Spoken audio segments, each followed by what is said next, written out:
This episode is brought to you by Kiko Socks. With a pair of Kikos, you'll have an experience that keeps you focused on your performance and not your feet.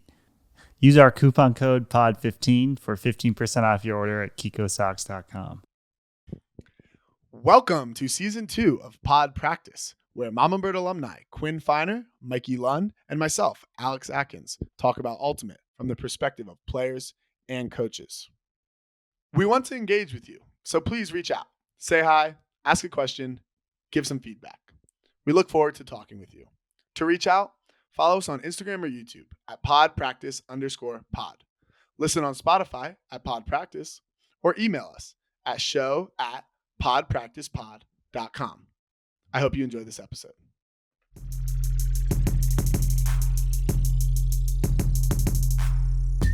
Just a small town boy.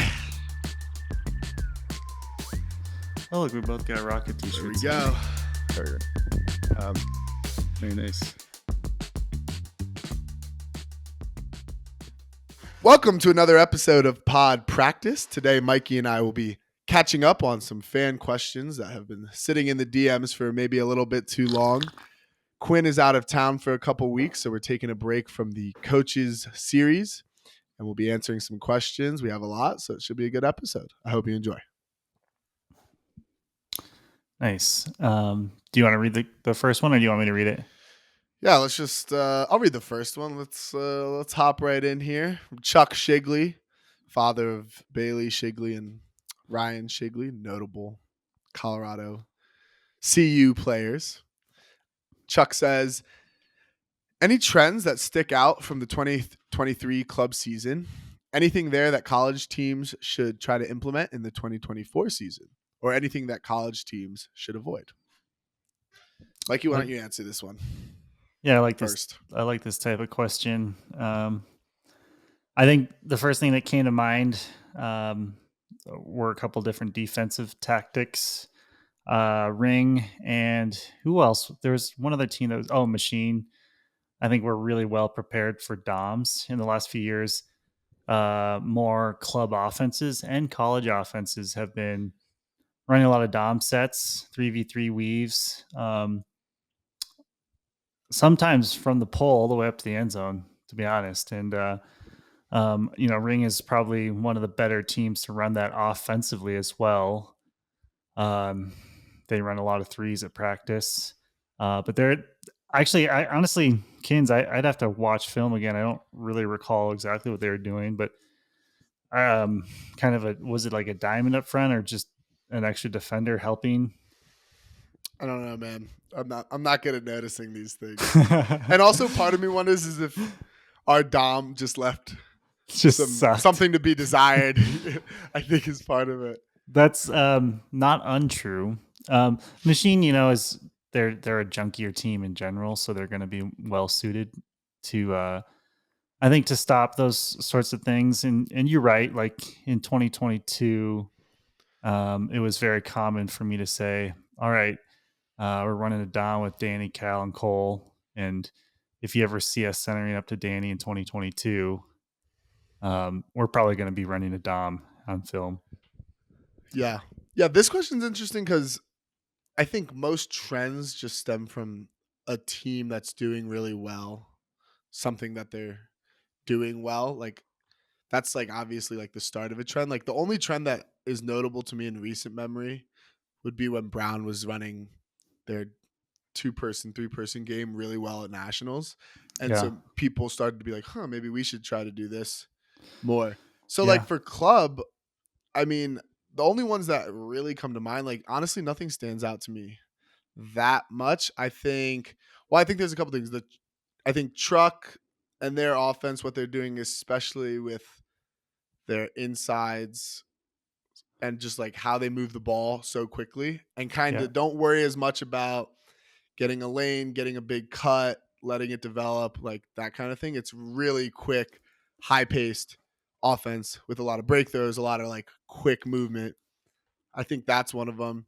The other one that I've noticed recently is like lines being I've noticed teams trying to do things with lines being more fluid than just a OD1, D2. Like, and it's happening. You hear it more in like the women's game, but you hear the like there's three groups or like there's like I don't know like that like there's two groups of and you just pull Right. from them just like a little more of a fluid thing that you're picking from instead of these strict Yeah, lines. that's a good one. Um, yeah, I have some thoughts on that one that I want to come back to. Um, the Dom stuff though, when Brown was running Dom, they beat us in 2019 in semis. I remember thinking like seeing them do it throughout the tournament was like, there's no fucking way they're gonna be able to do that for an entire nationals tournament. And it was like the first tournament where I remember heat timeouts being a big thing. Um, they managed those really well. Do you remember like they would all huddle under the tent really Yeah, quickly? yeah.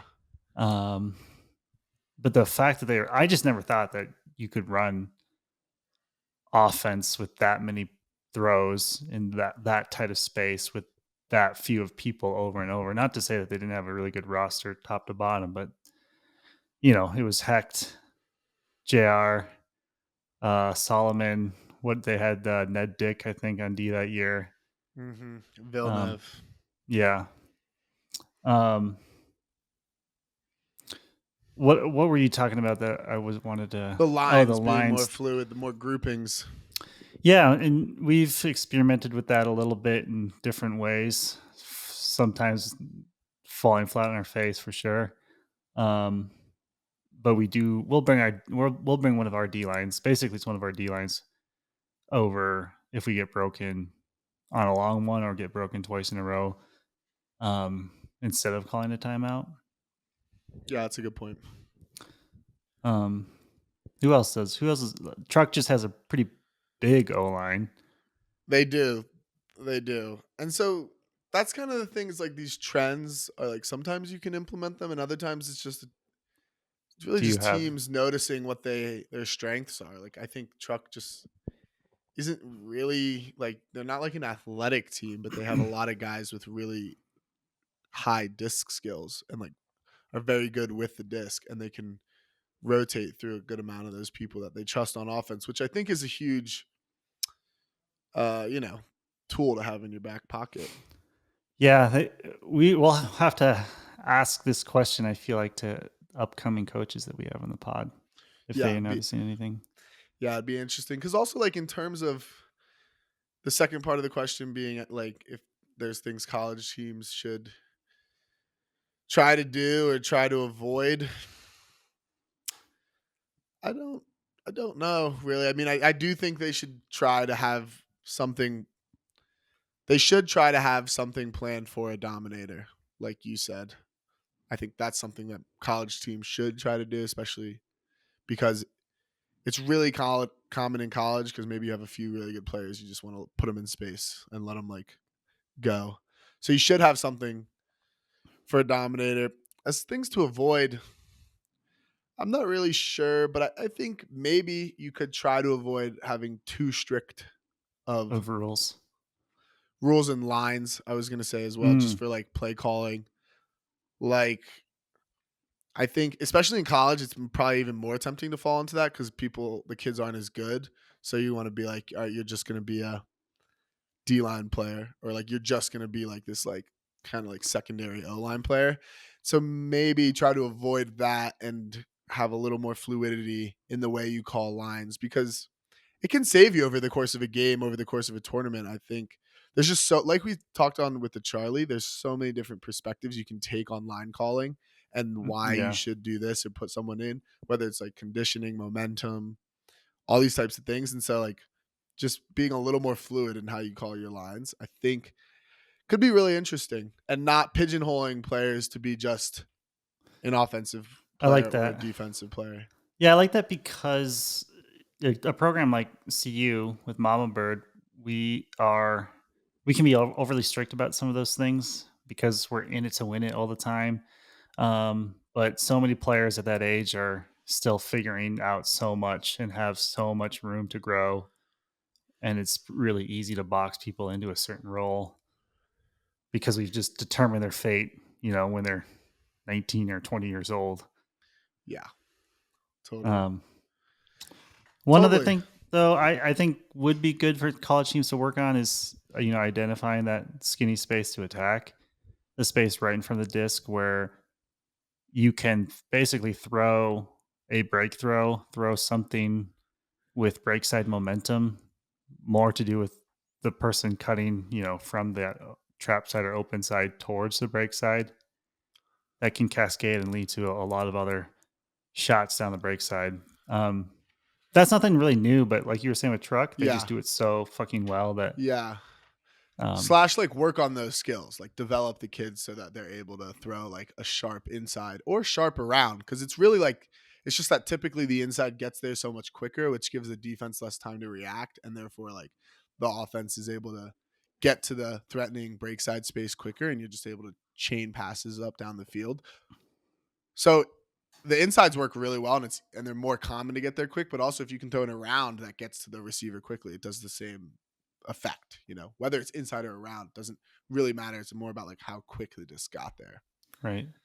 Um, but cool. All right, let's go on to the next question. Cole Mires says, "Hey guys, my name's Cole. I'm a friend of Alex Vu. He's put me onto the pod when me and him drove down to Club Nationals from the Bay this year. Been a fan ever since. So shout out Cole, shout out Alex. Hope it was a fun drive." He asks, "I was wondering if you guys have any advice for working out for Ultimate in the gym. I've been going 2 to 3 times a week this year and have heard all sorts of different things. I've got a pretty good leg workout, but I have no idea what to do for upper body/core. Would love to hear your guys' input again. Input again. Any advice is helpful." hmm So we could do a whole series on workouts. Obviously, we've talked a decent amount about working out. It, I mean, it depends on a lot of things, like where you're at, what level you're at. Cole, I think you're a young guy. Um, I think my number, well, my top three things to focus on, I'd say, is um, anything's better than nothing. So just get stronger. Um, be safe. Don't worry about moving a lot of weight. Just do everything you're doing with good technique and safely. And I guess I kind of wrap this into to the first point, but just like anything is better than nothing. Like if you're not doing anything outside of just playing frisbee and practicing those things, I would say practicing frisbee is still by far and away the most important thing. But if you want to take it to the next level, don't overcomplicate it in the beginning. But obviously, we could get into more detail on higher and higher levels. I'll let you Yeah. maybe answer before Yeah, we we do that. can we can revisit this when head gym jock is back, Quinn. But Yeah. I the it's fun. This one he goes into upper body, and I guess like where I'm at right now in terms of upper body is like I think for ultimate, since you're running so much and you have to, especially if you're playing in tournaments, you got to be able to go for a long time. I don't think you really want to get too big. And then there's like outliers to that because there's like your Babbitts of the world who are like make you think about it. But I do think there's a lot of advantages to being like strong in your upper body and being able to like create your own space in like all areas of the game, whether it's like you're getting Right. space for like a deep ball, you're just trying to get to a space. Like sometimes there's a lot of times when there's a defender standing in between you and the space you want to get to. And if you're just able to run and absorb a good amount of contact, keep running through them, I think that's good. But like me personally, for upper body, recently, especially this off season, I've just been on the wave of just push-ups and pull-ups. Just like try to be able to do as many of those as I can because I focus more on I've been focusing, especially because I'm rehabbing though, but like I've been focusing more on my leg workouts. And Yeah. there's so many different things you could do. Like, I think Yeah. like you said, like anything, if you're having like your normal split of like bench, push and pull days of like whatever you're doing and you're just getting strong up top, like that's great. I just wouldn't worry too much about like being huge. I would worry about like being strong in your upper body though. I think maybe to put a little focus on that, mobility and joint health. So Yeah. if you can sort of prehab your shoulders, Hmm. elbows too, Wrists. wrist mobility. There's actually some pressure points in your forearm even that you can kind of massage out to loosen up your wrists. Um, but like those things are so crucial, right? And you'll have a lot of impact with your arm extended that can lead to shoulder injury. So the more strengthening you can do around those areas, the better. And then as far as core, um, in sport, a lot of what you want, like a lot of core exercises that you do that you look up are like a bunch of crunches, whatever, Yeah. 5 Yeah. minute abs. Yeah. But a lot of what you want to do um, in sport is to be able to stabilize yourself and like resist rotation. So if you're planting and cutting, to be able to have the core strength to absorb that force, hopefully I'm using the right word, and explode in a different direction. And a specific exercise that I really like for that are pal off presses. Yeah. Yeah, it'd be good to have a trainer on and hear their thoughts. But I think, I mean, the biggest thing, and we've talked about it, just like pick some workouts and do them like 3 times a week, because that's where you're going to see like results for this stuff. Yeah, I think and a lot of people get caught in like maybe flipping around and having like a new thing every time oh you go to yeah, the gym. Like you I've just need that. been have had paralysis by analysis so much with workouts, but there are honestly a lot of good resources that are free or pretty inexpensive, and a lot are geared towards ultimate. Um, but I'd be happy to talk about this more once we get head. What did we call him? Head gym jock. Head Jim Jock back. Yeah. But just do them, man. Pick some workouts and get to doing them. But I think like a big one you said is the shoulder and stuff health, like especially for ultimate. Yeah, You're throwing a lot. The throwing shoulder depends what kind of get a thrower couple you are. mini bands. One that's pretty light that you can for your shoulder health, and Hmm. then one that's a little bit maybe more resistance for lower body stuff, so you can do hip strengthening, knee stuff. And the thing is, because once you go down this rabbit hole, like there's so many different exercises you can do, and there's so many different reasonings behind doing different ones. So it's like it Yeah, can get and we're not exhausting. professionals. No, we're not professionals, but I mean, yeah, I mean, I would love to hear a professional like sports trainer. I think that's what we need to get on. Like, hear what they think the most important things to work out on, because I mean, there's just so many different lanes you could take here. Yeah, yeah, that's a good point. We'll have to get a couple on, do a series. Um, yeah. Okay. So next we'll go to Ben Custer. I don't know. Ben Custer. Hey guys, big fan of the pod. You've talked a lot about the future of defense with the Marks and FM.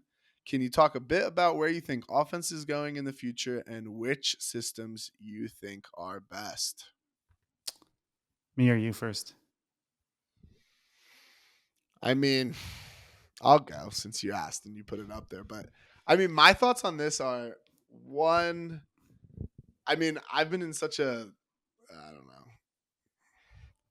thinking about offense so loosely recently and trying to like narrow down like a real system. Like again, like I mean, Bryce had like a pretty coherent system. It He sounded did. like uh, for his offense, but I'm like I question how good those kind of systems are. Obviously, they did really good, but they also had a lot of really good players. I think the biggest thing that stands out to me when I look at this question though is just that I think throws will keep on getting better and better, and that makes offenses It have the unlocks a lot of things. exactly, like, it just gives them the ability to do a lot more stuff and throw a lot more stuff, which makes defense harder. And, yeah, and I think just overall people are getting better, so, like, moving the disc I mean, I think it's hard too because, like, I haven't watched a lot of games, like, from, like, the early 2000s to know, like, how much offense has really changed. But I would think the disc is, especially recently, is moving quicker. Throwers are just there's more good throwers on the field, and So the kind of throws that are happening more consistently are just higher and higher, and the disc is moving quicker and getting better and better.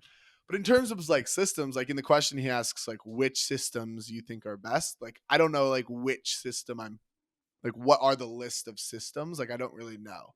Because also we've talked about like vert, ho, those kind of things. I just look at those more of like a initial setup. And then once you're flowing down the field, once you're moving the disc down the field, you're never really in that structure, you know. Like there's an initial setup to the point, and then I suppose maybe like a system would be like a grouping of like principles and rules. But I think that just depends on the team, and a lot of those things I think are really similar because a lot of the things like get it off the sideline quickly, move the disc quickly, like those types of things, like are you know good offenses and good offensive players just learn over time and do kind of instinctually. Yeah. Yeah, like, especially what you were saying about the skill level.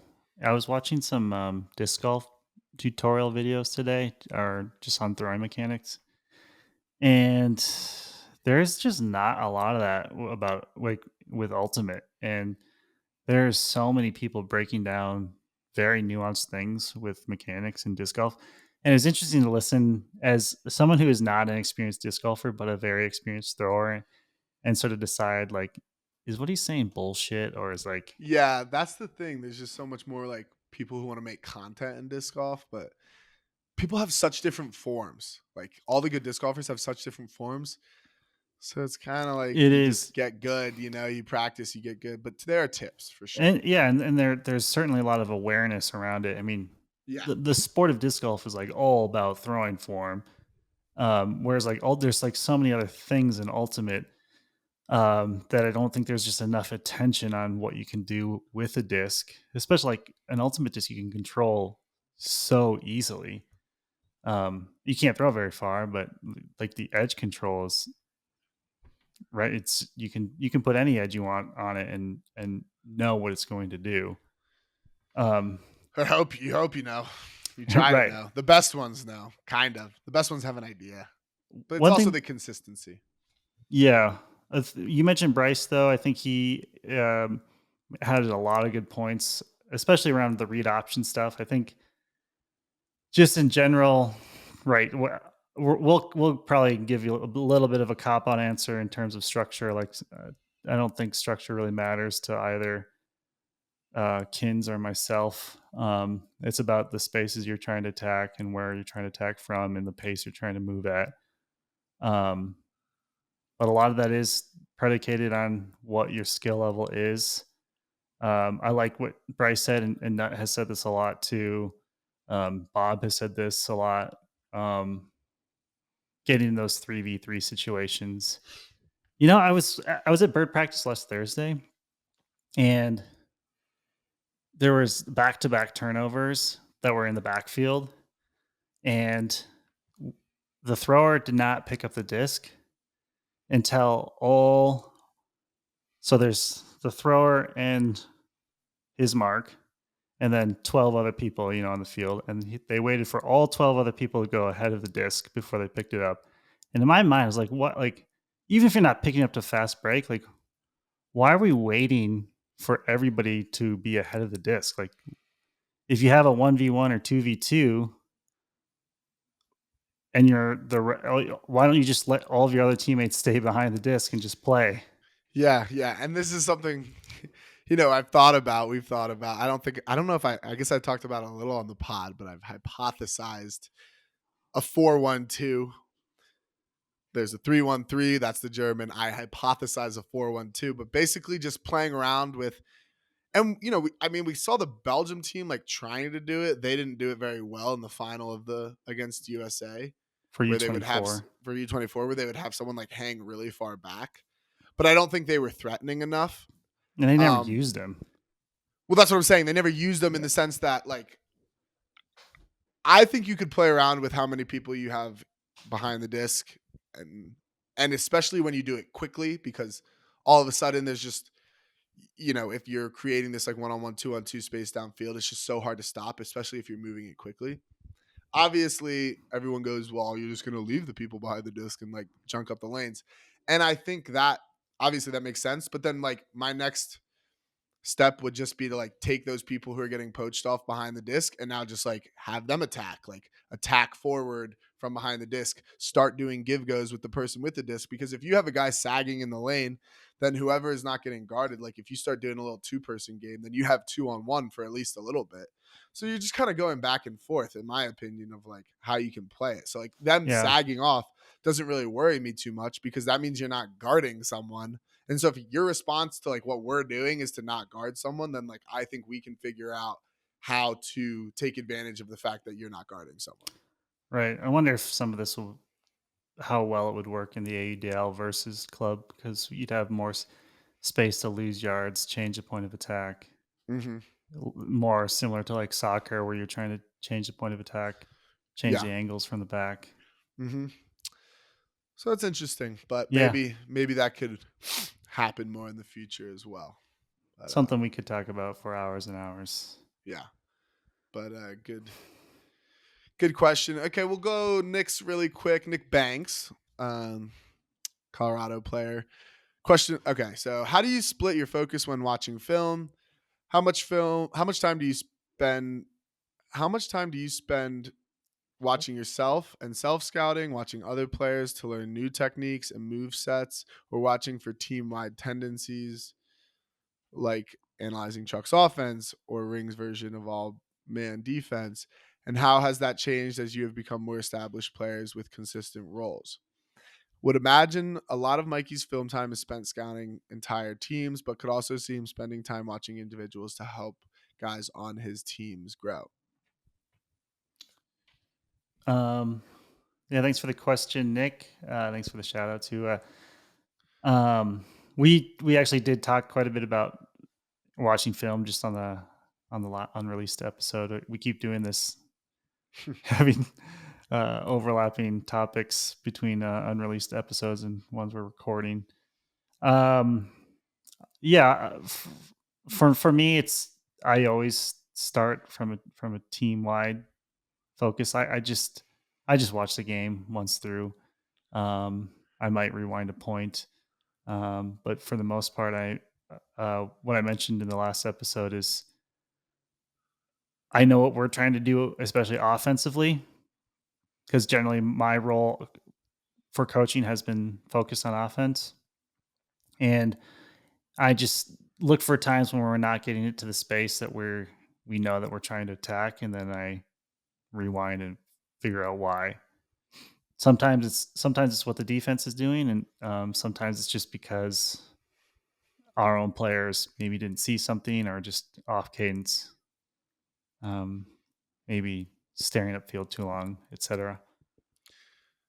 Yeah, and I'll just quickly say, I mean, like I said in the other ones, I 90% of the time, like I'm focused watching film. I'm watching film of myself playing in the game. There's a little bit where I'll like watch another team maybe before we play them, and sometimes that can help. So if I'm playing offense, watching a game of a team we're about to play in the bracket can help me somewhat prepare. Like, do they look junky? Like, so I'll be ready a little bit more to do this, or do they play really tight? So I'll be a little bit ready for more of this. But it's like me and Quinn said, like so much of that is just like when I see what's in front of me, I react to it. And so there's a little bit of like I can be prepared for a style of defense or like maybe a matchup, but I don't do a lot of scouting of like this player is doing this, so I'm gonna look to like attack them this way in the game because I think there you have probably the ability to do that. I think it would take a good amount of time, and you'd have to watch a lot of film to really of a player to really understand like their patterns and those kinds of things. So Right. I and on a lot of honestly, a lot of time when we watch film of other teams, it just turns into like a God, they suck like fest, and that always pisses me off. So I try. Yeah, I definitely try to not look at it through it's that so easy lens. to do that though, and everyone's like, God, they're so bad, and then I'm like, well, then we also are fucking terrible. If you Yeah. watched our film in the same mindset that you're watching them, like you would like all be saying we suck, which that Yeah. always gets me a little fired up. So I honestly just watch. I I think What watch about yourself and good if you play. were playing more defense? Do you think you would watch for people's offensive tendencies? I don't I don't know if I would watch for just like specific things, you know? Like I think maybe I would Just see more like generally, like what do they who like to their do? throwers are and like are the people going deep more, who's not good at throwing. So maybe I like want to I'm a little more okay if they get like a disc on the sideline or something like that. But uh it's been a while. It's been a while for the defense film study. I think there's definitely some benefits if you're able to focus and watch another team play and like figure some things out. I think like Charlie was saying, like it's really good to have a goal in mind. So like if you do go in with like the purpose of finding like one, maybe two things. Cause you just got to keep it simple. There's just so much going on. It's easy to get lost. Just like you become watching a game. Yeah. So just have a goal set and do that. But It'd be I've just always found the fun most benefit of watching myself. be fun to ask this question to a few other folks like Nut Hmm. or TK. Those two that we interact with regularly are very Yeah, analytical, and I think they're probably trying to notice individual habits a little bit more, um, totally. even in terms of like how they turn their hips or what kind of if they fake this way, what does that mean?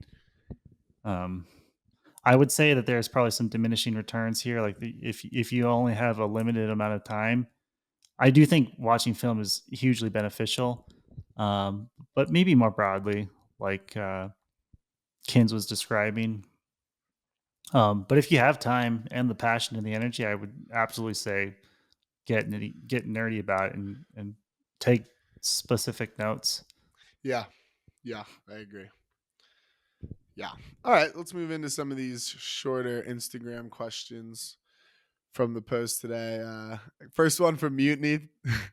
Tell us more about Adkins rock collection. Okay, it's Atkins Mutiny. I don't know if you're doing that just to be annoying or if you actually don't know. So that's funny. There's no more about the rock collection. It's my rock collection is from the one trip to Washington when we were on that rocky beach, and I was just like, wow, these are really cool rocks, and I really liked how there were only like 9 types of rocks on the beach, but they were all different shapes and sizes, but it was like you could tell there was only a certain amount of types of rocks. I like got one of each kind. That's the rock collection. But Wow, thank you, Mutiny. that was way more detail than I was expecting. Laws on Fisher asks, what off-season workout programs do y'all follow? Um, I mean, I can go first really quick. I don't have anything strict right now. Mine is also would be different. Probably it would be different if I wasn't injured. It'd probably look slightly similar. But right now, I have a leg workout that I do to get my knee healthy, which is just like get warmed up. I do 4 sets of 12, like kind of like the ATG split squats, the knees over toes guys split squats. But I more focus on getting like my knee over my toe than going like super down into the split squat because it loads my quad and I really need to fix my quad. Then I do Bulgarian split squats, kind of with a similar light where I go down and I'm not going as deep as I could go, but I get my knee all the way over my toe. Still going like relatively low, but not like as deep as you could send it. And it's more focused on like the quad because you can do those to focus on different areas. So I do 4 sets of 12 of those. Then I finish with like some quad extensions, some leg extensions. I do them actually in my garage right now with a band. I just sit on like a box, put the band under it, do the quad. Because most of my health right now, I just have to get the quad firing and nice and strong. And then I move away from the quad after doing those 3 exercises, and I do single leg RDLs, which lightweight, just slow. Those ones are always fun because like it doesn't feel like it should be doing anything, but like I always get like a nice little tremble in the back of my legs, and then just some calf raises to finish up. So that's my leg workout. Do that like once every couple of days. Got to make sure I have a good rest in between. So I could do it like every other day, maybe rest 2 days in between. Then I'll have a day where I just do push-ups and pull-ups, like I said earlier. Just I'll rip like probably 4 sets of just like as many as I can do of those. With not a lot of rest in between, just kind of like hammer out my upper body, and it feels good because it's like a core workout as well, because both of those are pretty heavy on the core. And then I am starting to go swimming. And that's like, especially because I can't run right now. I would be doing more running stuff on the field, but since I can't because of my knee, I have to let it relax. I do more swimming, which is just a phenomenal workout for your whole body. And it's such good cardio. So, highly recommend to anyone, injured or not. Wow, Kinn's coming in with more detail than I expected once again. That would have been a good answer, I think, for that other, what was it? The question from Cole earlier. Yeah, well, there you go, Cole. It's all there. If you listen to um, all of it. I'll I'll give a couple other shout outs to different programs. I'm not on a ultimate specific program. I do work out regularly. It's honestly probably more of my main sport than ultimate at this point because I don't really play anymore. And I'm doing an Olympic lifting program right now. Denver is from Denver Barbell. I don't Denver Barbell Company, I think is what they're called. It's a gym up the street. But I have a home gym set up here that I do all the programming in. However, there are some good trainers that I follow. There's too many to list. I think that I think that Quinn is still doing the same person, Sav Castles, Savannah Castles. Her website is Fueled by Obsession. A lot of sports specific stuff, moving heavy, or sorry, not always moving super heavy stuff, but moving weight quickly and being able to absorb load quickly and transfer between deceleration and acceleration quickly, plyometrics, things like that. That's Um, hype. there's this guy that I really like, Cal Dietz. I think that's Caldietz. I think he was like the University of Minnesota strength and conditioning trainer. He did like their hockey program, probably like all their D1 sports.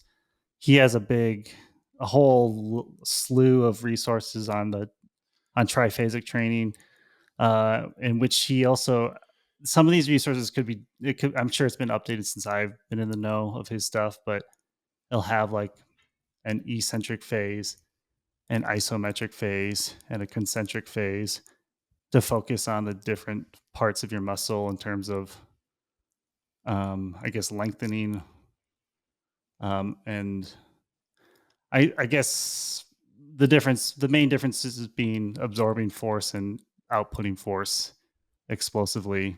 Um, he uses a thing called French contrast, or maybe that triphasic and French contrast is interchangeable. And what that is basically pairing like a heavy lift with a resisted plyo, an unassisted plyo, and then an assisted plyo.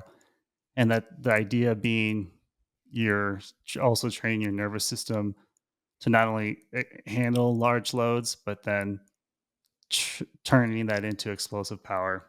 I don't know the science That behind it. sounds fun though. That sounds It really is good. fun. You'll do these like band assisted jumps. So Yeah, basically, right, and you right, right, just feel right. like You put it on like the barbell and you do like the yeah, pogos with the bands after you're you like do. Yeah, flying through the ceiling. yeah, yeah. That's cool. Um, and I feel like we could give a few ultimate specific trainers a shout out. Like, Yeah, and then I was also gonna say like make sure, especially for the off season, whatever do some pick your workout routine and get some plyos and lifts and lower body, upper body, and then make sure you get out to the field like once or twice a week and do some running. Like I think it's really good to just simulate cuts you're going to be making in offense, work on that change of direction, that kind of stuff. Because one, it's good like specific training for ultimate, which is probably going to be one of the most like tangible things that you'll see helping you get better besides playing ultimate. And two, it's such a good workout, and you don't want to lose too much conditioning and the shape that you're in throughout the off season. So get out on a field and run and do some yeah. stuff for sure. I mentioned Bart a lot, Bart Watson. I used to ask him what his trick was to getting in shape for the season, and he would always say, "I just don't get out of shape." There you go. Live an active lifestyle. All right. Dominite asked, "What is Atkins' biggest kryptonite in his frisbee game?" That's a funny one. You go first, Mikey. What's my biggest kryptonite? It's probably what you think is your greatest strength and one of your I don't biggest think it's my greatest strength. the getting under your skin, trash talk, or maybe in a different way, just things when things aren't going smoothly. Yeah, I think so. I noticed that even like when I putt, it's just hard for me not. I just it's hard to balance high expectations of yourself and the team you're on with reality for me. Like I want I like work hard. I want us to be really good and then things obviously aren't always going super well, so like not getting frustrated at that and staying level-headed. Yeah, it's really the mindset is the biggest kryptonite and and yeah, like people getting in my head, which is funny though because I wonder like especially like sometimes when you're like getting like isolated shit talk. There's a part of that is like when you're a good player, more people shit talk you. Like I don't think most people handle just getting like verbally They attacked. nobody has to respond to that well. Is that what you're saying? There are people that respond to it well, but I don't think like it's that common to respond to it super well. I think I just get it a lot more often. So it's not like necessarily a weakness. So it is a weakness for me, and also I am targeted to it because of who I am, and also I talk a lot. So sure, it's a weakness. It's Whatever. your A kryptonite. long way of saying it's a weakness, I It's your guess. kryptonite, or maybe your red sun drains Yeah, you. and because the funny thing is like I remember even from some like New York games, I won't. A lot of the times I don't even necessarily play worse. It's that I go so hard that sometimes it's not a sustainable level of output for an entire game or thing. Because it was both New York games when I was pretty fired up against them. I played pretty well. The Empire game less so in the ADL, but I'm making plays and doing the things, but it's really hard to sustain that over a game. Um, I can get and then too hyped up. there are harder to measure things too, like the effect it has on your teammates as well. It's a good point, especially out here. In soft Colorado, it's a powdered. It was just a powder day in the mountains. So, um, Yeah, but yeah, that's definitely one of, if not my biggest weakness, I would say. and then just not being healthy in general, I guess. Yeah, that's been recent, but yeah, that's one too. Not being able to stay healthy the last couple of years is also.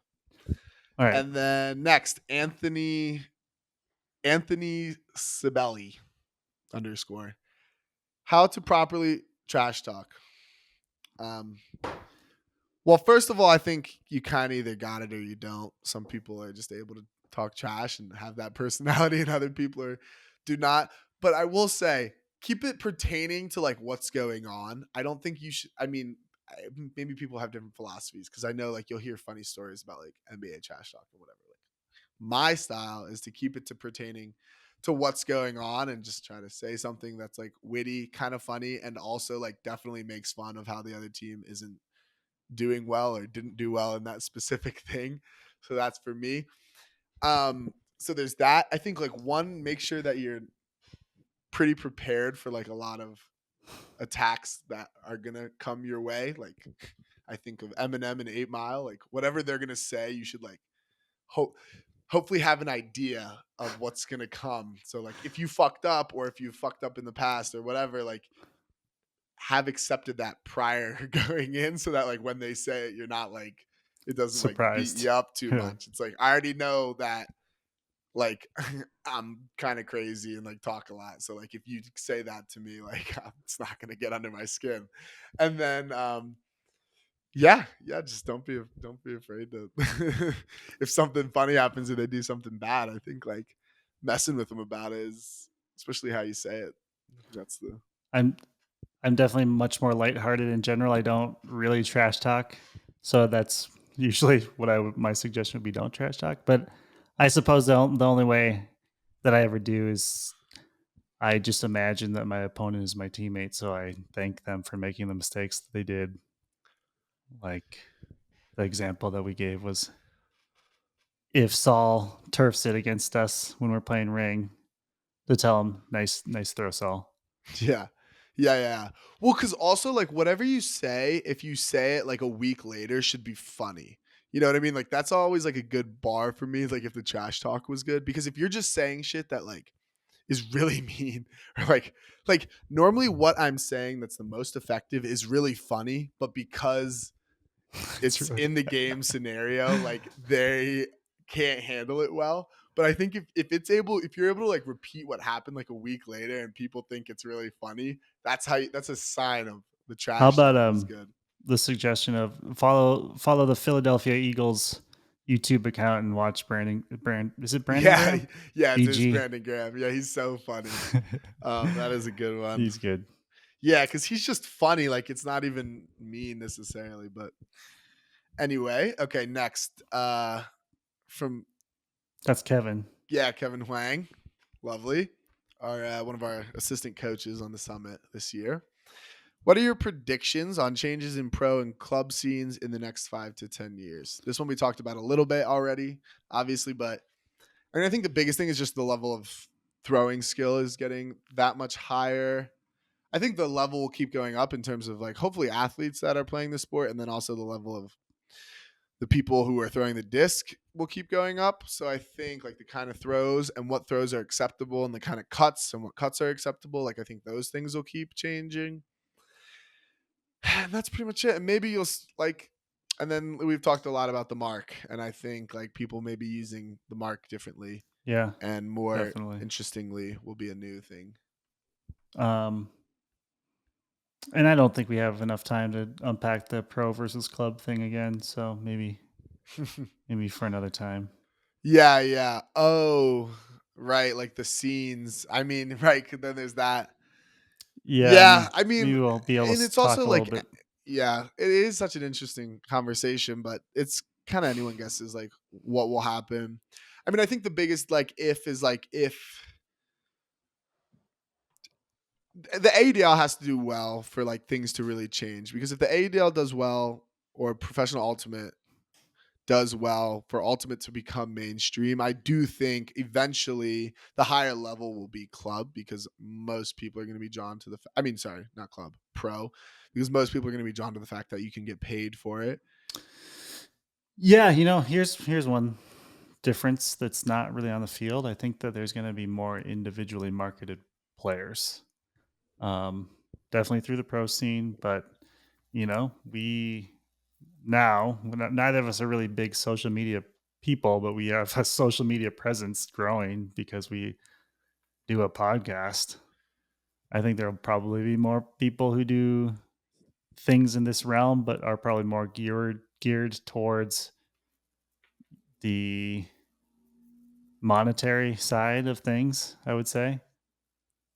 Yeah. You know what I predict? I predict that discs will continue to evolve and get better over time as well. uh, Um, okay, Larice asks Quinn's upper body workout. Well, we'll save that, Larice, for when Quinn is back on. But thank you for the question. I can tell you mostly what it is, though. It's just bench, um, incline, decline, bench, and then it's like you bench one day, and then the next day, like you take a day off, and then you bench. So it's just a lot of chest. But Quinn can maybe go in more detail on that it's a when good he recap. comes back. Um, would you elaborate? CJ Epps 12 asks, would you elaborate on the traditions of Mama Bird pre-nationals / after school ends? Yes, I would love to elaborate on that. Um, there's a bunch of traditions that Mama Bird has. Obviously, it's been a program for a long time, so it's easier for there to be longer traditions and a relatively successful one at that. First off, like it's kind of assumed that you're going to make nationals, so that has mostly helped because like whatever 26 out of like 27 years we've made nationals or whatever, something like that. But so when school ends, because school ends in whenever, and then nationals is a couple months Usually later, like first week of May, May, right? weekend of May, So nationals is then a couple months after that. So the Memorial Day fresh week, Memorial Day of May of May. So is when then nationals is every is year. when okay. So nationals is in May. So school ends a couple months prior to that, month and a half. Couple, no, like a month before, usually like a Month. month Okay, before. like a month. So we'll call it a month. But anyway, whatever the period of time is, maybe freshmen will go home for like a little bit, but typically you will stay. You'll live with some upperclassmen who have a house, sleep on their couch for like a month, and you live there until nationals. So no one goes home. Everyone's practicing. You usually, I don't know if they still do this. We move some practices up To the morning. into the morning, like really early, because it's summer now. No one has class, and it also helps you like get on a better sleep schedule for nationals. And then the other thing is we'll practice and we'll go into the Boulder Creek after, which is always really cold. And so you get a little ice bath in after practice. Those are the ones that come to mind the most. Oh, The Creek one though, talk a little bit more about that. Do you guys still go to, or I guess you're not even in college, but were you going to the Memorial, or not the Memorial, Millennium. Millennium Yeah, they spot? just go to this one spot, Millennium at the creek, and they do. I did talk to them. They were still doing that last year, but yeah. So the team practices. It's usually like half a mile away from this spot at the creek. So whoever's not a coward, maybe you get some food on the way, but usually just trot on down, go in the creek for like 5 to 10 minutes after, get a good ice bath in, and then Yeah, and that water is cold at that time of cold, year. freezing cold. Yep, love the Boulder Creek, but yeah, it's freezing. So it's a good. It's always cold. It's cold year round. So it's a good ice bath, especially in the morning. Then the other one I forgot is, and this one is, a bunch of college kids. So who follows it has fluctuated in year to year, but they'll have a big party before before the series and the jam. And then after that, it's kind of changed throughout the years, but pretty much you're cutting back on the substances that you're doing, whether it be drinking, smoking, any other kind of drugs. You're going to cut back, try to withstand until nationals happens. Right. Um, did you guys still do the sunrise hike when you were in college? No, people would do it. I don't think I ever participated. It was a little too early for me in college. It was a bigger Still. tradition, maybe like Plows era. Hmm. Um, they would do the same hike every year, and there was this one specific boulder that you'd have to climb up to and watch the sunrise. I uh, I don't think I'm breaking any tradition secrets there. I mean, it's a fucking rock in Boulder, so No, no, it's a no, nice no little thing secrets, though. It's dude. usually like the day before most of the team flies out Yeah, to nationals. yeah. Then Omar Semrin asks, "How does the people you lived with affect your performance on the field?" Okay, so Omar asks this kind of joking, I think kind of jokingly, because Omar's my roommate, younger brother of my teammate for a long time, Saeed Semrin, who was my roommate. Saeed moved out. Omar now lives with me, so I'm continuing my streak of living with the The Semrin. Semrins. But actually, whether or not it was a joking question, I will say, especially for college, but also for club, I mean, really anything, like living with college teammates, especially out of school, I think is so important. Like a lot of people can't handle it because maybe they're not as diehard ultimate um, as some other people. But if you live with ultimate people, like God, I loved coming home. I For 3 years in a row in college, I lived in a house of five that were all ultimate players. One, easy to get to practice and you're all just like, going to practice together, which is great. And two, like, especially the last year when Buck was my roommate, but like I loved coming home after a practice and just talking about the practice because your mind is still kind of going, like working through some things. Um, and then not even after a practice, but just throughout the day, like just talking about ultimate, talking about the team, like you're just thinking about frisbee more, and that only helps with, well, there are drawbacks to it, of course, but typically it helps in getting Yeah. better about ultimate. The more you're thinking about it, the more your mind is on it. So I do think it's actually pretty important and can affect like how you are. Like I know Buck, his sophomore year lived with no frisbee players, Hmm. and then his junior year came to live with all us frisbee players, and specifically like right across the hall from me. And obviously, that's not just why Buck took a really big step up in like role on the team, but that also correlated with Buck taking a big step up on the team. And also like Saeed and I were both captains that year, so he just had a lot more like You guys were pretty hard conversations. on him too, weren't you? Yeah, Is that I mean, right? I mean, I don't know. We were hard Yeah. on him, but we were just thinking about more about the team, talking about like overall team decisions, like that kind of stuff. And so it all just all correlates. Your just mind's on it more, and just Yeah. so I would recommend if you have the capability to do that. And then the last question, Not the last, Shawshank. but it's one of Well, the last Instagram DM question. no, we got some more actually. We do. We'll keep Oh, keep are they keep later? keep Okay, asking. next question, Shawshank. Least Shank. favorite Shank. I don't know how to pronounce your name. Shank. Shawshank Alati though for the Yeah, Instagram. and he's a pony guy, Empire guy, cool guy. Pony guy, former Garden State guy. We used to play against each other back in the day, and obviously still now. But also, I've been playing against him for a while. Least favorite team to play. So, okay, in the ADL Oakland, we already talked about Yeah, this. Just 'cause they're yeah. fucking, they're grabby and shit. But and it goes both ways because honestly, like say least favorite team to play, but like really my least favorite team to play is like Portland or Seattle. So Right.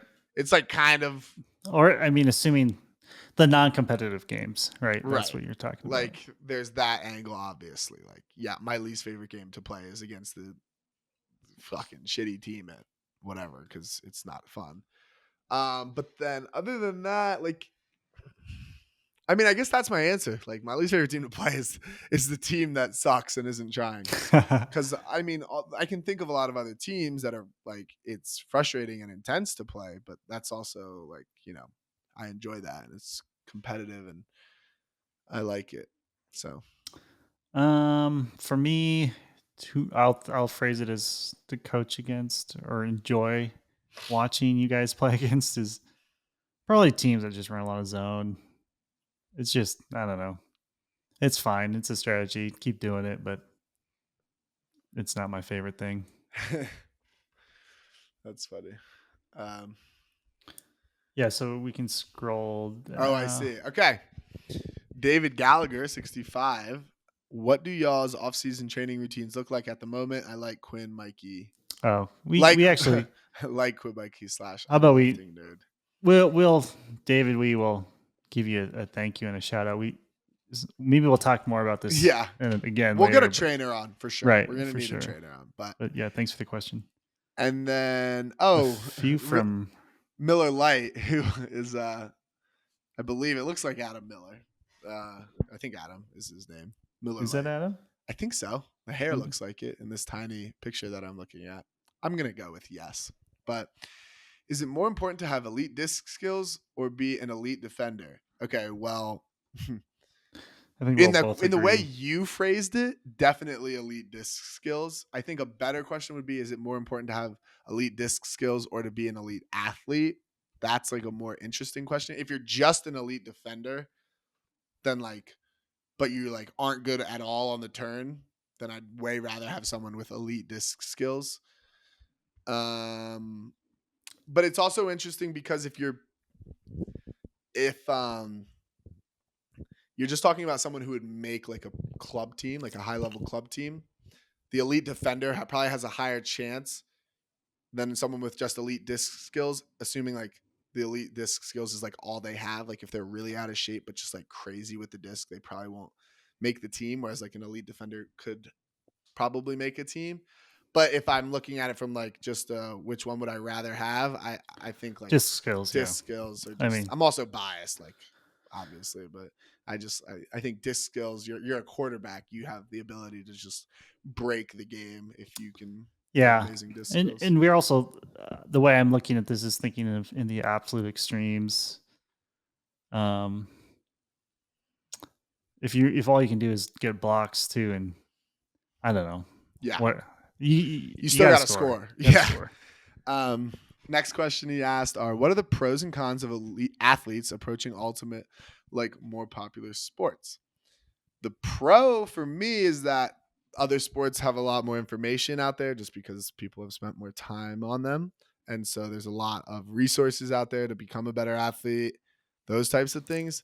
The con to me though is that Ultimate isn't those other more popular sports. So if you're just trying to replicate it completely, Right. you're doing yourself a disservice in my opinion. Like I think it's I've always found more success critically thinking about what I should be working on and what I should be doing and then maybe trying to implement a training thing that is based more off that than just like what Yeah. some football trainer is This saying. one's really interesting to me though, because there are a lot of pros and cons. I think I'll reiterate some of those pros, just like the approach to taking it so serious, like treating it as your job. I think um, will naturally make you a better player and teammate, etc. Um, a few other cons though, like as a coach, I try to steal from other sports a lot, but not everything translates, right? Like there's different rule sets, different spacing, etc. Like I like to borrow from soccer and basketball a lot. Soccer has an offsides rules. There's nothing like that in Ultimate. Well, it's much different. Our Yeah. offsides rules, nothing like their offsides Yeah. rule. Um, like how important a single possession is in different Mhm. sports is so much different. Like basketball, in basketball, you can set picks. There's a lot of different motions that I would love to do, or like specific route running in football. Like that just doesn't really translate. Maybe like how you go in and out of your breaks, but not the actual route tree all the time translates super well. So I think the danger is just saying, um, and even when you're staying within Ultimate, if you should avoid thinking like, well, this is the way it has always been done, or this is the way these successful people did it, so I should do it this way. I think it's really important to, like you were saying, think critically. Um, don't do things just because it's the way someone else did it before, because it's the way we always did it. Yeah. Yeah. I really like these questions from Real I think it is. Lil It is Light. Adam. I just Yeah, but I want to know. I'm bad at reading these kind of one Relum word light. game. Realm Light, something like Miller Light. Anyway, and then but good question. And the last one being, what are some crucial steps that y'all think need to be taken to push the game forward? And if we're talking about pushing the game forward from like a skill and level of play standpoint, the biggest thing that comes to my mind is like you would just need to have people getting paid so that they could spend more time working on the sport. Like, you know, we talk about all these things, but everyone who's pretty much everyone's playing Ultimate also has another full time job, and so how good can they really be? How much time can they really put? Whereas if it was their full time job, like that's when you're going to see the sport move forward. Not just players, coaches, trainers, all those types of things. If they were given the time to think about these things more critically and work on them more, like that's how the game would get pushed forward. So I think it's, just growing the sport overall, getting more kids playing, getting more people coaching little kids, getting more camps, leagues, all those things going, and then just making it something that's more entertaining to watch on TV. If we're Yeah, more talking, entertaining to watch. I yeah. think what you were saying, all those other things, 100%. But it does. It just needs to be But a then the good one thing product. about the entertaining to watch though is like even like anyone who likes Ultimate, it's entertaining enough to watch. Like I don't just go watch a volleyball game. I mean, there's like football and like all Yeah, those things, but I think it's just because they're the most popular yeah, sports. you're You know what I'm right. saying? Like, I so I watching football can be boring as I hell honestly for like me too. right. Honestly, Like I just thought of this point, but I honestly think like sometimes the whole like this isn't fun to watch is just kind of like a cop out where like if people were more invested, like if it was more popular of a sport, more people would watch, okay. regardless if So it stayed the here, same. I'll give a real answer then to this. There are a million ways that I think that you described, but in terms of like watchability, it's um how do I watch it? I like how do Yeah, yeah, how do I know yeah. what's happening? I don't Yes, just more um coverage, more coverage. yeah, we actually we've been talking about Buck a lot today. Buck's one of our favorite people. He's working on some senior design project for UX, and he was asking me questions about the USA Ultimate website, and I mean, it's a piece of trash. Like there's nothing. There's very little. It's just funny because I don't think it's changed like anything relevant about it has changed since ever that I can remember. Like since I've grown up using USA Ultimate as a preteen to early teenager, I don't like going on signing up for a team. All those types of things has been the same, and then same in terms of like watching Ultimate. Like sure, Ulti World has done a lot more in terms of like coveraging more games and that kind of Yeah, stuff. thank But God for Ulti World. By the way, yeah, I have shout my out gripes Ulti with World. Ulti World, but I could not say more. Ulti World has done more for the sport than anybody else has in the last decade. Whoa, big claim, huge claim, Huge huge claim, but claim, huge claim. I mean, who else could? I don't know, but it's a big claim. Yeah, It's a huge claim, but we'll stick with it for now. If anyone has a different answer to that, please let us know in the comments. yeah. Who has done more than Ulti? Mikey's going And with Ulti Charlie World. Eisenhood. I haven't done anything. Who has done more for Ultimate than Charlie Eisenhood and or Ulti World in the last 10 years? I would love to hear answers to that. Actually, that's pretty funny. And I'm sure Charlie has his inspirations and etc. But Mhm. anyway, Anyway, all right. So let's go into these last couple real quick. They're from game. actually, hold on. Let's audible away from that because Okay. we've kind of there's one more Instagram one, and then Okay. we can decide if we want to answer those. We don't want to And answer at Game Boobs question. well, since we already mentioned Game Boob, we will answer his. Game Boob has actually posted quite a few comments on our YouTube videos and timestamps. So Thank you, much, Game yeah. Boob. Thank you for that. Honestly, it is honestly quite helpful. And your singular boob. Yeah. Who are you, Game Boob? And what does Um, that mean? Game, yeah, game Boob. And how did you come up with that? And why as well did you come up with yeah. it? Why was I not focusing on the fucking Game Boob more? Anyway, okay. Ellie Weitzman. Do you know Ellie Weitzman? Is it I Eli? do not. I don't know. Um, Not oh, ringing a bell. we've kind of talked about this one already, but we'll answer quickly. Not factoring in end result, what are your favorite seasons teams Oh yeah. you've ever been a part of? Well, it's funny because it says not factor in end results, and we thought about this one a little bit before we jumped on the pod, but mine would still be the 2022 club year that we won, just because of the camaraderie that we were able to have on that team and how everyone was able to come together and really play for each other. It was something unlike I'd ever experienced on another team, and the closest thing I've achieved to true teamwork in the truest sense of the word. So that was still my favorite season. Adding on the fact that I was injured the whole year, came back, played well, we won. That's my favorite season.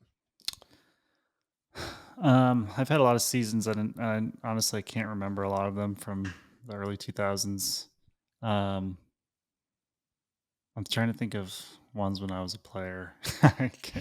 I guess I was a player on Lotus, so I'll just honestly the last 3 years have been so fun. 2021, 22, and 23 combined. Obviously, we did get a good result in 22 and one, but the semis run even this year was fun. The ADL stuff has been fun. It's been new. And then, that Lotus year was just something super unique. Oh, God, that's a good one.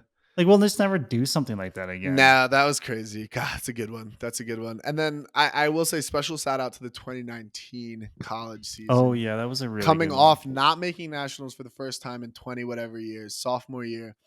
We start off pretty and then we rattle off 17 games in a row, make nationals, go to semis after not making it the year before. That was a fucking awesome season. And with Yeah. a lot of older guys that really meant and mean a lot to me still, that's Yeah. those three. If I had to rank them, I don't know. It's honestly tough. Those are some good years. Yeah. Yeah. Gosh, it's kind of a weird time to mention. You mentioned older guys on the team, and we haven't even talked about Matt Lockridge this year on the pod, and it's kind of weird to do it without Quinn on because Matt was and Quinn were were very close, but Locke was a fifth year on that 2019 team, and unfortunately passed away earlier this summer. And he was very close to a lot of us. Lived with uh, people that we're very close to still, Isaac, Plow, Jarvis. Um, anyway, it's something I haven't thought about too much in terms of favorite seasons, but it does kind of make it a little bit more meaningful now. Yeah. And then that Lotus season, he didn't he was uh, self decided to be a practice player on that Lotus team, but a lot of the older guys who came from that Yeah. 2019 Mama Bird team, Yeah. which was one reason why I made that 2021 club season so Yeah. special, is because they were just willing to come back and just they didn't Mhm. really want to play club, but they were like, "Oh, this is for Yeah. the Mama Bird guys." And that connection for me of kind of being in the middle of those generations to see the younger bird groups, Danny, Cal, Buck, that age, Just get connect to with the see older them. guys who had meant so much to me, Plow, Jarvlock, Garish, Zeem, and they had never played before. And like to bridge that gap and all come play together was just so meaningful. Yeah, that's a Yeah. good one. Yeah. Damn. That's a good point Yeah. there. So that Lotus one is definitely in contention for top spot for sure. But Um, I guess on a lighter note, we go back to Game Boob and answer his yeah. questions. Game boob, and then Uh we'll go your ahead. toughest matchup, offense or defense? I'll start since I play more offense. Well, it's not well phrased because none of them were tough because no one can guard me. You But sound like Joe. but the best defender I think that I played at nationals was probably Michael Ing still. Um, he's really good and really athletic and heads up and physical and Another like Philly guy. just Is he yeah, a Philly yeah. guy? I You mean just both the Philly guys came to mind, him and Trevor, they're just athletic and we have history and they want to do well against me and they hound me and they're good, but big guys. I don't know, I still get my way, so it's not then to guard, so I try to think about people on the turn because I didn't really play Bansfield. any D point. Oh fuck yeah, no, you're right. That's such a good shout. God, he's so quick too. Like I just remember in that semifinal, like being kind of blown away by how quick he was, and he runs a lot, and he gets going quickly. So yeah, I think that's a good one. And then the other one just being Joe because Oh yeah. not as quick in terms of foot speed and whatever, but like it's so sad because you let him get the disc and he's so dangerous, and that's what I makes do. those kind of players so What do you think about difficult. this? I think if you're 100% healthy, I'm clamping Joe. you're a better matchup for Joe than Oh, for Bansfield yeah, for of sure. course, of course, of course, of course. No doubt. The thing is with Joe, it's just that you let him get the disc and you don't, it could be the end of the point wherever he gets it.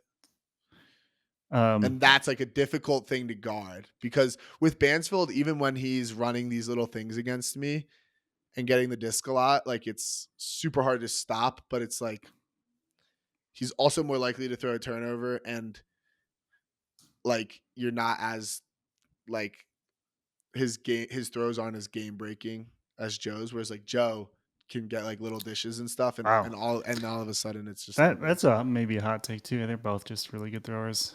Yeah, but no, but it's not.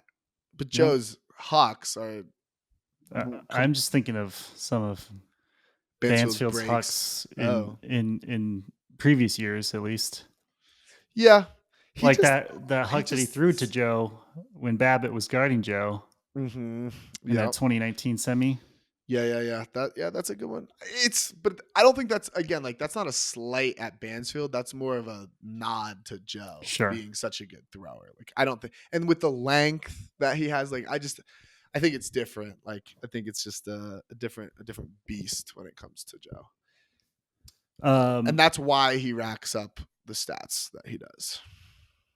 he's really good. He's really good. So I'll give a less interesting 15-second answer for the Grandmasters division. okay, Um, the toughest person to guard at Grandmasters Nationals for me, I have since I'm on the younger side of that division, I have to guard handlers and cutters, but Josh Wiseman, who was part of the first iteration of the revolver dynasty. He's more of a downfield cutter. He's 5'8" ish, but really fast and has always been a good receiver. And yeah, but like you were saying, when I was 39 playing in that first, I'm now 40, but nobody's guarding an in shape 39-year-old in Grandmaster. So there's Yeah.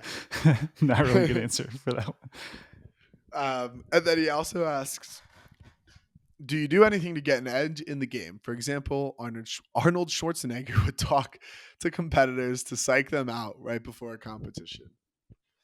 Talked about it a little. There's not like planned things here, but I do think like little things matter. Like I hate when teams like warm up not on their side of the field, even if we're not doing anything necessarily, like we're maybe going to do something.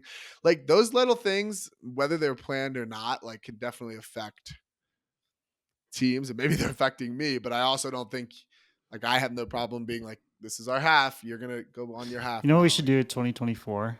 what? Just assume that it has always been this way, and instead of splitting the field hamburger, split it hot dog way, Yeah, and yeah, just so we yeah, are in our half. yeah.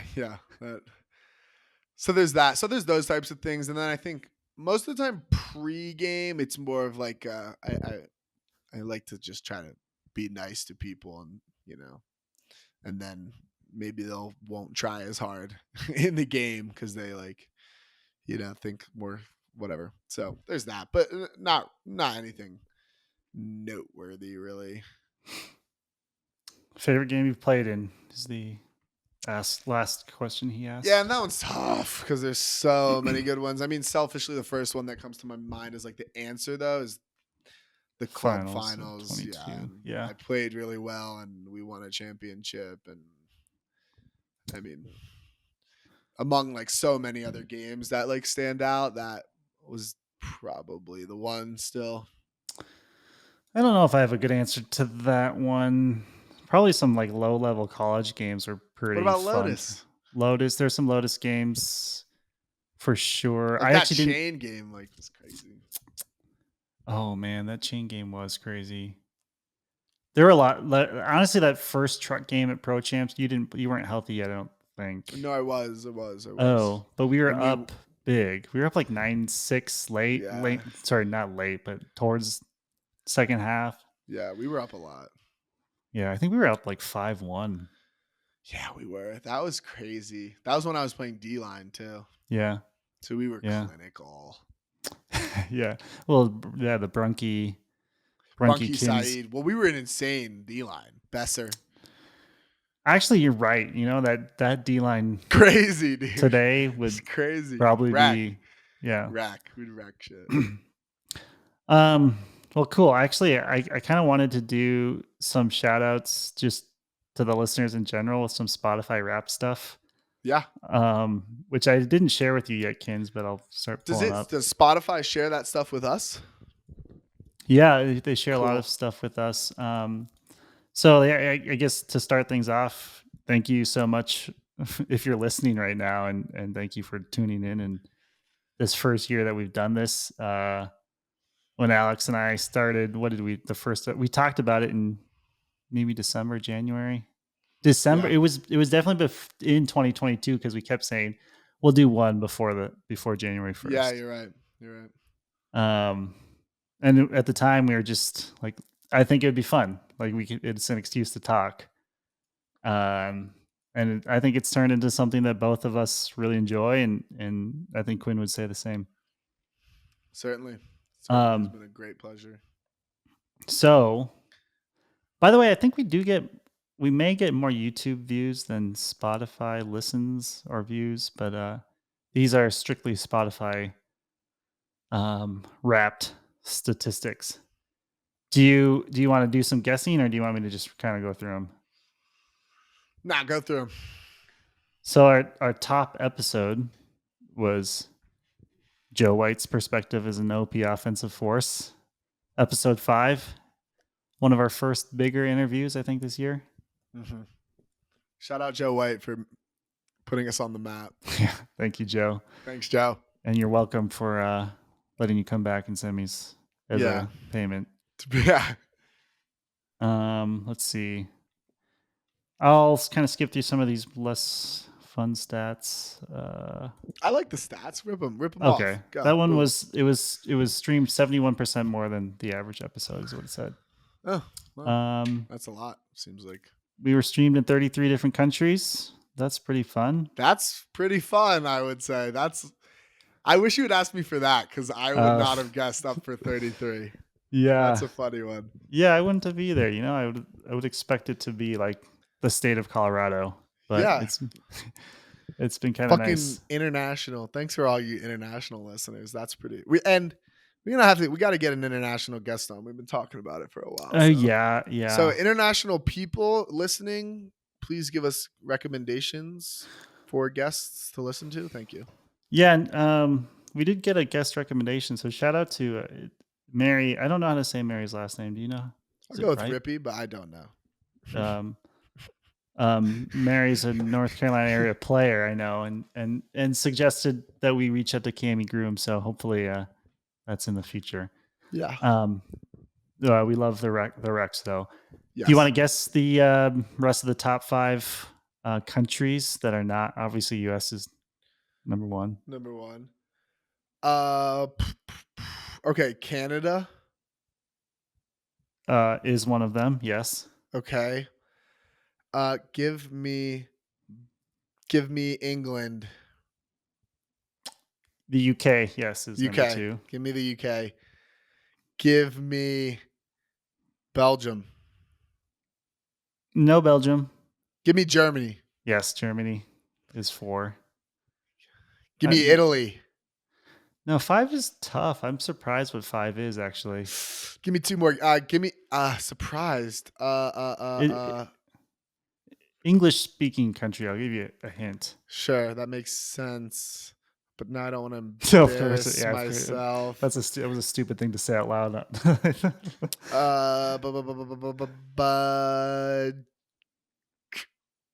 I don't know. Antarctica. New Zealand is number 5. New Zealand. Shout out everyone listening in New Zealand. It's like 2 people. No, that's crazy. Yeah. Wow. That's kind of fun. Special shout out to our New Zealand listeners. That is way out there. Way out of left field. Let's see what else we got on here. Less interesting. Our listeners' top podcast genres were sports, comedy, and news. Not too surprising. I mean, no, makes sense. I guess what is the other one? Crime. People are like true. Yeah, I don't know. I don't know what else there is. Top music genres of our listeners were. Do you want to guess or? Give me pop. Pop is 1. Rap is 2. All indie. Number 3 is rock. I actually would have guessed. Say rock. I actually would have guessed like EDM was on there just because. Oh yeah, you're right. I didn't even think of that. I mean, I don't know. I'm biased towards all the Bravo guys. Yeah. Let's see. I'm clicking through these things. We've been shared through obviously the direct link, but text, Instagram. Text is the second highest. People are texting our links. WhatsApp is up there. Thanks, everyone. That one's not too interesting. Let's see what's next. Our most shared episode. This one is surprising. Do you want to guess? I don't know. There's so many. Shout out Bubs, Chris Bubernack, NBA Analytics and Ultimate Frisbee with Boston Celtics, Chris Bubernack. Yeah, that is interesting. Shout out most Boob. Shared. Man. Is that Game Boob? Are you the Game Boob? Are you the Game Boob? I don't think he's a Game Boob, but hey. 5-star rating. That's cool. Very cool. We got a perfect rating. Thanks, guys. Thank you. Now we shouldn't have said that. Some asshole is gonna go on in 1 star. Damn. Well, that's okay. Not a lot of good interaction on Spotify though. We we have 30 Q&As. It's only whatever the default question is. It's like, what did you think of this episode? Yeah, We've had I 20 feel like people don't really responses. use that Yeah, anyway. I don't even know where to find that. Yeah. But maybe we should find ways to engage with Yeah. folks So some more. put us in direct into Spotify. You're already there, probably. Yeah. Let's see here. We do post video episodes on Spotify. They're giving us some stats around that are I just I just skipped over. Did not even mean to do that, so we won't go backwards. Can't forget to give a shout out to your biggest fans, though, is what it says. Yeah, let's just do There that. there Let's is some finish of with our that. um this was cool to see. You know, like we're small time, we're not big. I'm not claiming to be huge, but we're a top 10 podcast for 736 fans. We're a top 5 podcast for 583 fans. Whoa. Yeah. And Whoa. we are the number 1 podcast for 234 people. What the fuck? I mean, that's actually really funny. They just don't listen to podcasts, but we got them into it. Yeah, yeah. There you You go. Thank 234 you. people must not listen to a lot of other pods. But But we yeah, love you. yeah, thank you for Thank you listening. for helping us make it to the big time. Because we're gonna All Too World was the last 10 years. We're the next 10 years. We're gonna take Ultimate mainstream. Yeah. And Yeah. with your support. That's definitely going to The happen. Yeah, exactly. That's definitely gonna happen. Hell yeah. Does it Cool. say individuals who are our biggest fans or no? Does it not give us that? No, but I will say that Shank reached out and said we were his number 4. You know, thank you, I guess. But Not in the 230. and then I need to look up. So somebody did send us that we were their number 1, and I will look that up right now. Jerry Swider, who has definitely asked questions before. We were his number 1 podcast Hell of yeah, Jerry. 2023. Yeah. Whoever's out there, whoever was like our top 1% listener, like it probably told you in your Spotify Wrapped. If you have that, let us know. I would like Yeah. to know. Yeah. Who the top fans. Maybe we'll send. You still making t-shirts? Yeah, you know, I'm getting some t-shirts.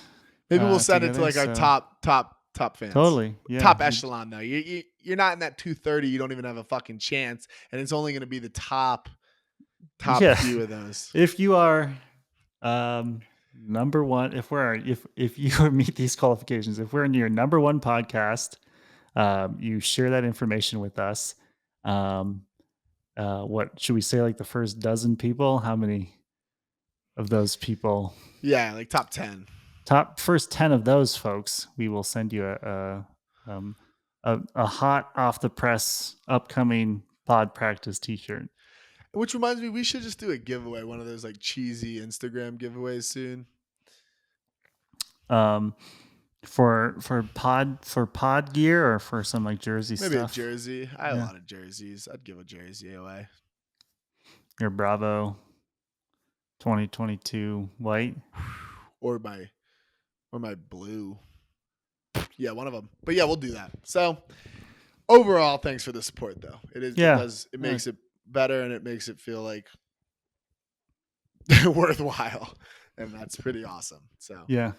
We'd probably do this anyway, but it's fun. Just a small town boy. Anyway. Cool. Very cool. All right, well, see you everybody. Thanks for listening. Yeah. Love ya. See ya. Peace out.